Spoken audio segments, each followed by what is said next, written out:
जनक जा रहे थे पर्वत लेके, तो भरतलाल क्या अयोध्या के सेवक बन के रक्षा कर रहे थे। तो भरतलाल ने देखा कि कोई जगमगाती हुई बूटियों को लेकर के जा रहा है पर्वत को उखाड़ के। भरतलाल ने सोचा कोई राक्षस है, तो भरतलाल ने जैसे ही बाण चलाया तो राम जय श्री राम कहते हुए हनुमान जी जमीन पे गिर गए। और जब हनुमान जी जमीन पे गिरे, राम जी का जब नाम सुना तो भरतलाल ने जब पूछा, तो भरतलाल ने जब पूछा तो हनुमान जी ने बताया कि लक्ष्मण की शक्ति लग चुकी है, अगर सुबह होने से पहले मैं नहीं पहुंचा तो लक्ष्मण के प्राण नहीं बचेंगे। निशांत कुशवाहा ठाकुर जी के चरणों में 101 रुपए अर्पण करते हैं, भगवान से प्रार्थना करेंगे सदा सदा। अब भरतलाल ने हनुमान जी को अपने साया पे बिठाया और कहा कि रैन रैन में पहुंच जाओगे। और जैसे ही हनुमान जी जब पहुंचे हैं, और जैसे ही हनुमान जी को देखा तो रामा दल में जय जयकार होने लगा के हनुमत कूति पड़े जय जय कारा रामा दल में हनुमत कूति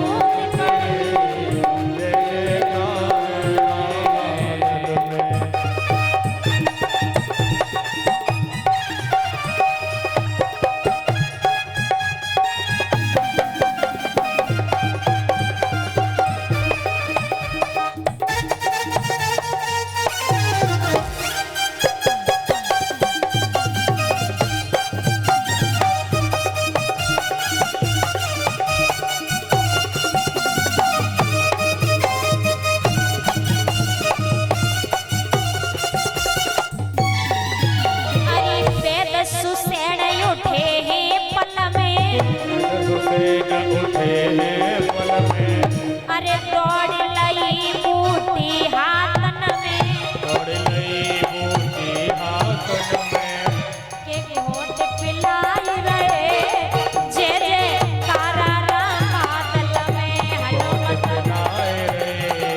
जय जय कारा रामा दल में।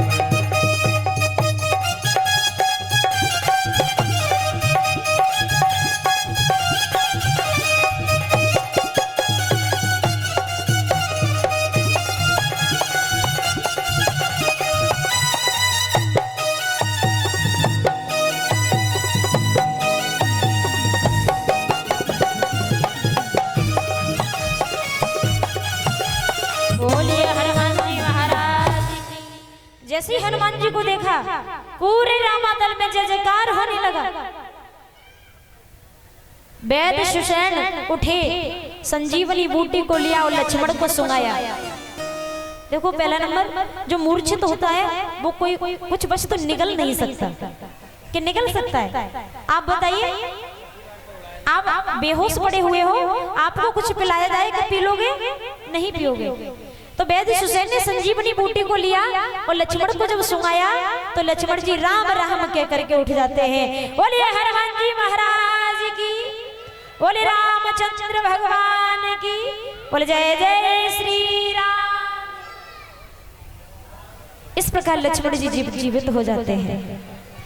और जब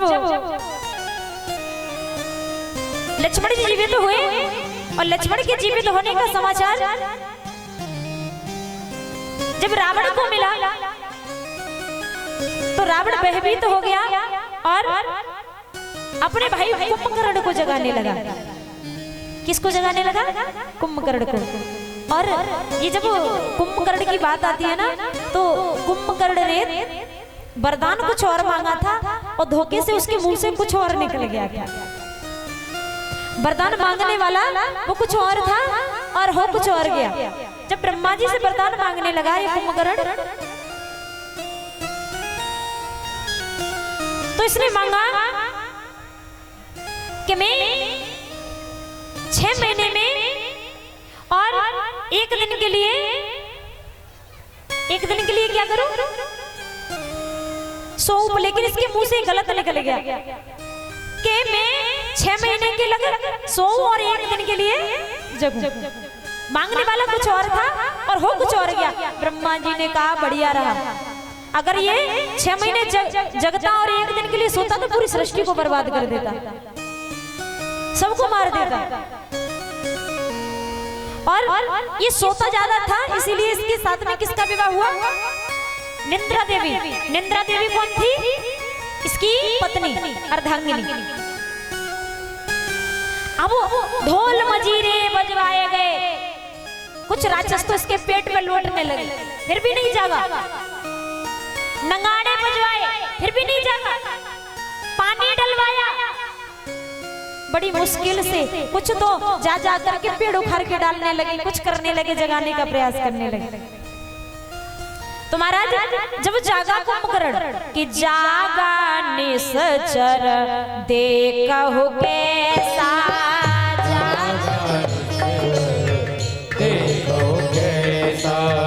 मानहु कालो देह धरे भेसा,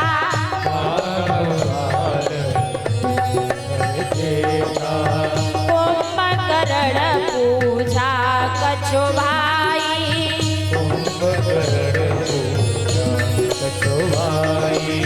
काहे तब मुख रहे सुखाई,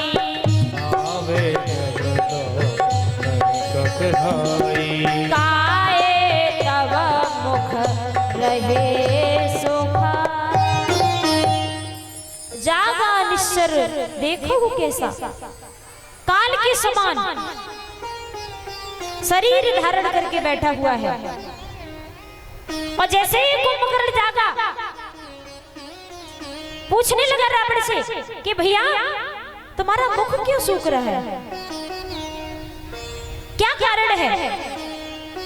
तो रावण ने कहा कि मैं राम की जानकी को हरण करके लाया हूं और विभीषण ने मुझे धोखा दे दिया। विभीषण चला गया छोड़ करके, मैंने विभीषण को निकाल दिया क्योंकि वो मेरे पक्ष में नहीं था। कुंभकर्ण भी समझ गया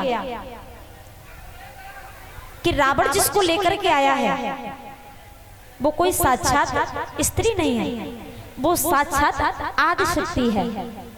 और अब ना तो मुझे कोई बचा सकता है, ना पूरी लंका को कोई बचा सकता है, ना रावण को कोई बचाने वाला है। पर लेकिन मैं विभीषण की तरह अपने भाई का साथ छोड़ करके नहीं जाऊंगा। रावण मेरा भाई है और मैं रावण को छोड़ के नहीं जाऊंगा। महाराज कुंभकर्ण जब लड़ने के लिए पूछा तो ये कुंभकर्ण को देख करके विभीषण आगे आए, और विभीषण जब आगे आए तो विभीषण ने कुंभकर्ण के चरण स्पर्श किए, क्योंकि भाई भाई होता है। सारा हाल बताया कि रावण ने मुझे घर से बाहर निकाल दिया, इसलिए मैं राम जी की शरण में आ गया। विभीषण से कुंभकर्ण ने एक अच्छी बात की कि तुम राम जी की शरण में आए, अच्छा है, आप प्रभु की शरण में आए। पर लेकिन एक बात गलत भी है कि तुम अपने भैया का साथ छोड़ करके आए। ऐसा मैं नहीं करूंगा, मर जाऊंगा पर लेकिन ऐसा नहीं करूंगा। जब युद्ध हुआ तो महाराज रावण और कुंभकर्ण, आपको एक बात बताएं, हिरणाक्ष हिरण्याकश्यप एक जन्म हो गया सतयुग का, दूसरा जन्म रावण और कुंभकर्ण का हो गया, और त्रेता का, और द्वापर का कंस और शिशुपाल का हो गया। और तीनों युगों में दोनों को मारने के लिए परमपिता परमात्मा का अवतार हुआ।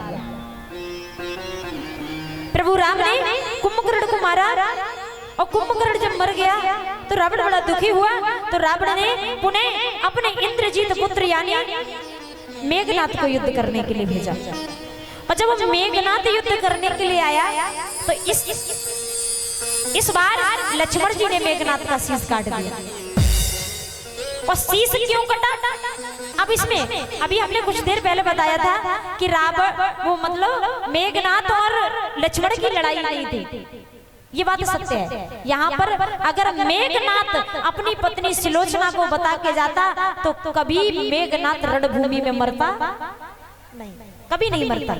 कहते ना जिसकी पत्नी ताकतवर हो उसे संसार में कोई हराने वाला नहीं। महाराज जब